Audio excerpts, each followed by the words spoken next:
Surprise, surprise, we've got yet another Dave Ramsey video here. My husband wants a post-nuptial agreement. This is different from the prenuptial agreement. I'm scared. Who's scared? The wife, after hearing her husband wants a post-nuptial agreement. That's like a prenup. The only difference is you're asking for it when you're actually married already, which lets me know that this man might have screwed up. I'm just going to be honest. That's where I think this is headed. As always, let's get into it. Drink the coffee. It'll make you feel better. Edith is with us in Denver, Colorado. Hi, Edith. Welcome to the Dave Ramsey Show. Hi, Dave. I'm so happy to be able to talk with you. You too. What's up? My husband and I have been together for about 6 years, and we had a child about 19 months ago. I believe in Colorado, they acknowledge common law marriage, despite us being married only 2 months, officially married 2 months ago. After this time that he and I have been together, he's asking me for a post-nuptial because he says he wants to protect his assets from before our marriage, saying that he is 14 years older than me at 48 years old and me 34. He wants to protect his assets because he's closer to retirement. And I wanted to see what you think about that, considering he and I have been technically only married two months, but I don't know if common law marriage matters. And also that, him, with what he's asking for. So you're married for 2 months. You have a baby. You used to live with him for years before that, and now he comes up and says he wants a post-nup because if y'all get divorced, he wants to be able to keep all his stuff. Yes. Drink the coffee. It'll make you feel better. Exactly right. Right. Does that not hurt you? Does that not hurt your feelings and scare you? It does scare me. What? I'm sorry? It scares me. It hurts me. Yeah. If you were my little sister, I'm a redneck hillbilly, I'd be tempted to punch him in the nose. Oh, my goodness, bro. That's how it makes me feel when I hear it. What an irresponsible, selfish twit. Oh, I can't do this. I can't do this. I already have so much to say, but I don't want to interject so early. Let's keep listening. Who has a brand new wife and a brand new baby, and all he can think about is protecting his own butt. That's what's coming through my mind. Now I just said it all out loud. I said all that out loud, didn't I? Yeah. So there you go. You know, I mean, we have a manhood crisis in this culture. Good Lord, what a little child. I can't take it. So real quick, man, we're not even going to deal with the question that she asked Dave Ramsey. So we're going to get to her point. We're going to get to the post-nuptial situation here, but I want you guys to really pay attention to something that's way too obvious. You see it. I see it. Almost everybody, if they're going to be honest, sees what's going on right here. What am I talking about? If you guys have ever wondered why podcasts have grown in popularity within the past few years, have just skyrocketed, and independent media attracts real conversations and people who are tired of lies and actually want to get served some coffee, you're seeing a great example here of exactly why. Let's talk about the sponsor of this channel, fathershaverights.com. Engaged and soon-to-be married men, a single prenup slip-up can cost you tens of thousands later. Waiting until the last minute or signing under pressure are the mistakes that sink most agreements. My step-by-step guide at fathershaverights.com, built with expert attorneys James Sexton and the lead attorney, shows you exactly how to avoid every costly prenup mistake, all for the price of a couple of dinner dates. Tap the link pinned to the top of the comment section to safeguard your future and join the hundreds of soon-to-be husbands protecting their marriages the right way. Here we have a woman who's pregnant, and it doesn't sound like she actually planned to get married. It sounds like it just happened because only a handful of states actually respect common law, and she happens to be in one of those states, and by default of that, she's claiming that she's been married for 2 months now. In other words, if she was in any other state other than the handful that actually respect common law and automatically deem you as married, depending on how long the two of you have been cohabitating or acting like you're married without the actual legal signing of documents to say, I want to marry this person. If she was in any other state, she would just be a single mom. And if she was on a platform that didn't just hold men accountable, but also held women accountable in these types of situations, instead of saying things like, where are all the real men? I'm tired of weak men. The host might also add, what are you doing putting yourself in the type of position or relationship, having children with a man who hasn't explicitly shown true intention in marrying you? I mean, you go to some of these platforms, and this isn't just Dave Ramsey's show, but his show does this a lot. And you think you're stepping back in a time when women really just didn't have a choice, couldn't pick the men who they wanted to procreate with, and didn't understand the laws because they couldn't, I don't know, read or write. Truth is, people are tired of seeing this. Call her out as well, right? She obviously, from what I've seen so far, and we're going to play the rest of this video, is also very problematic. And while this may be controversial, I believe she shares responsibility as well. Let's keep listening. So that's how I feel. Now, what do you do about it is another thing. I think there's a lot going on here.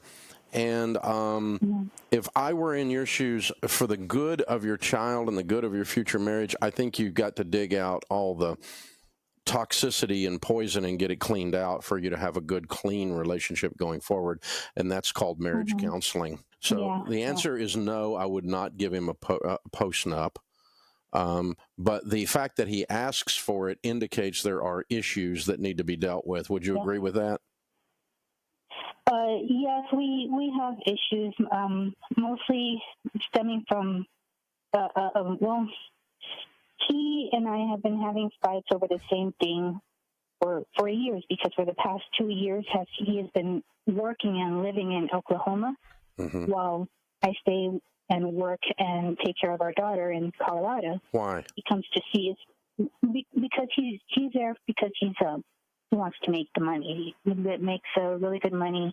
Well, why don't you move to Oklahoma with your husband? I very much enjoy my life in Colorado. Yeah, but you married a guy who moved to Oklahoma. Right. Yes. Y'all are weird. Yes, it's a matter. I don't want to continue to chase him. He's moved to several different states in pursuit of this various jobs, and I want to be able to settle down, and I want him to come to Colorado and be with me and the baby here. I wish I could roll back time and tell you not to have a child or marry this guy. I wish I could, but we're not there now. So you guys have got to work on some of these issues, and you got to decide if you're going to move with your man or not, and if he's going to be your man or not, or if he's going to continue to be a freaking little boy. Oh my goodness, man.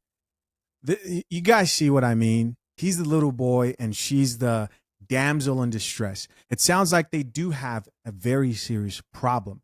It sounds like he has a problem for sure. And she's his biggest problem right now, if you ask me. So first off, I'll say this. Her husband did F up.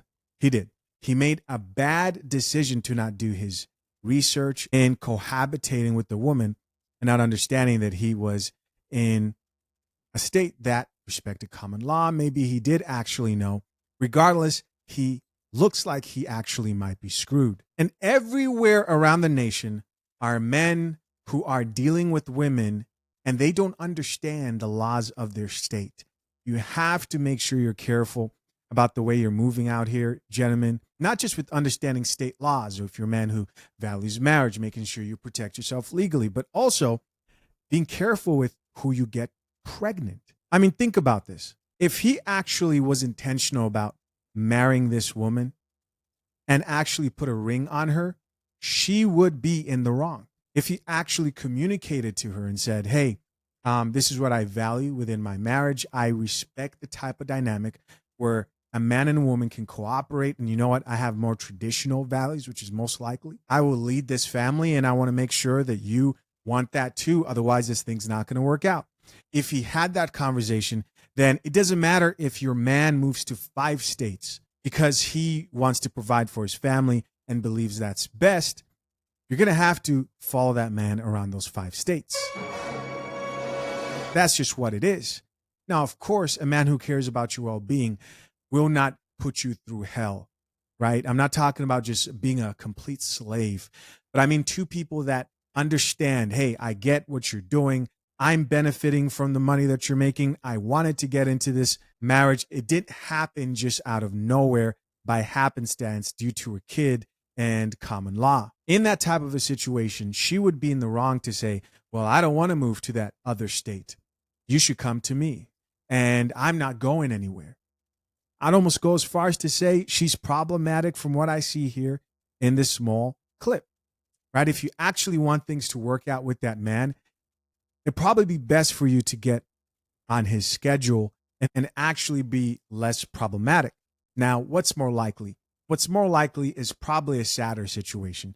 She sees that she's somehow trapped a man who is a high earning man. He's able to provide. He probably realized he effed up and is trying to propose a postnuptial agreement to protect himself. And she's like, hey, not so fast. To be honest, it probably won't work out too well for him, unfortunately. What do you guys think?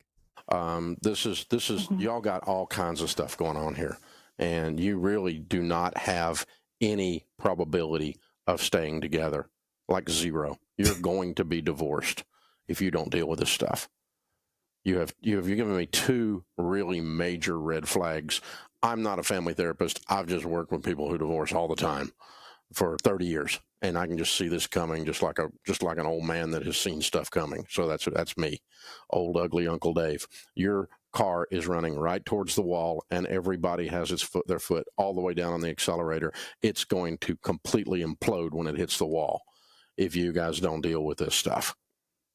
And this post-nup thing is a symptom, and this moving around thing is a symptom, and there's a problem under there that you all got to dig up and deal with.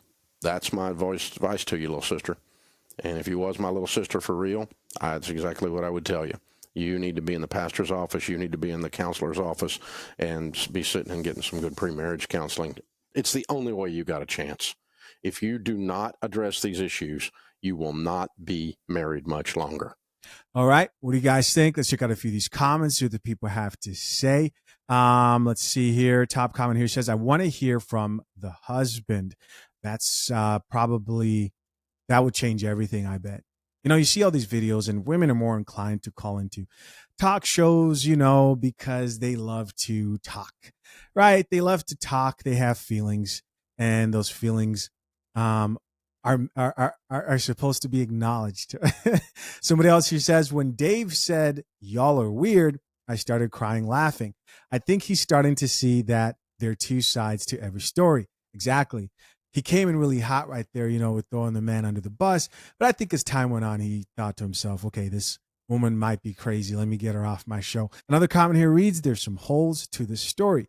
Another person responded back and says, that's why Dave said there's a lot going on, and they have a lot of issues and toxicity. They should see a marriage counselor. Another person, he says, sounds like he's making money in state and she would rather live in another. I do agree there are obvious holes. Yeah. Controversial opinion.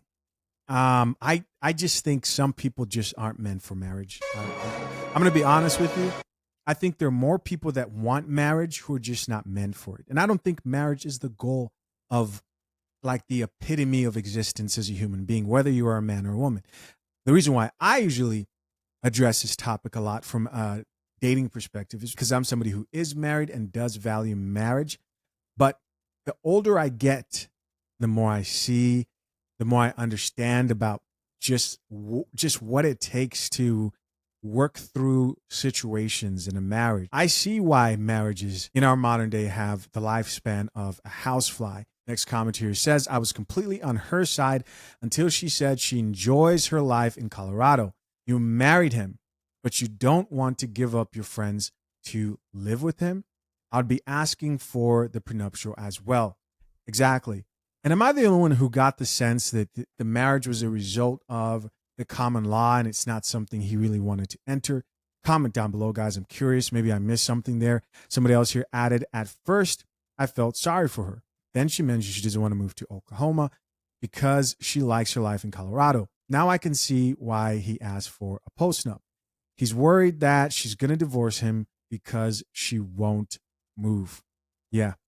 she is definitely, I mean, she's calling financial planners to get advice for her marriage here. So, honestly, like I said, man, I don't think this is really going to work out well. I have known one story that I've heard, and I mean actually told to me, not like I stumbled on a video, that I heard from a family law attorney who goes by the name Lauren the Lawyer. She's pretty popular. You guys can check her out on YouTube, TikTok, Instagram. She's all over. But I had a conversation with her, and I think I still have the video up on my channel. But crazy story. She was representing a man who came to her, and he told her that he found out his wife was cheating, right? And this is about postnuptial agreements, whether they work or not. And after hearing the story, and by the way, the wife didn't know, right, that the husband knew that she was cheating. After hearing the story, she somehow was able to draft a postnuptial agreement with him, convince her to sign it, but they added a cheating clause to the postnuptial, which basically stated that, like, hey, if someone was committing infidelity within the marriage, then there would be some obvious penalties, and she wouldn't be able to leave with like all of his shit pretty much. And so, of course, eventually he reveals she's cheating. The postnuptial saves him from losing. The postnuptial saves him from losing hundreds of thousands of dollars. And he went on to have a much better situation than this guy. Does it work all the time? Most attorneys, when I bring up postnuptial agreements, they start off by laughing first, at least the ones that I've talked to. So that should tell you how successful postnuptial agreements actually are when it comes to presenting them to your significant other. Doesn't mean it's impossible, but definitely not the easiest thing. Hey guys, as always, I appreciate you for checking out yet another episode of The Coffee Pod. To my currently engaged or soon to be married men, if you need a prenup and would like a guide that shows you how to get a solid and legally binding prenuptial agreement, hit the link pinned to the top of the comment section and access your guide at fathershaverights.com today.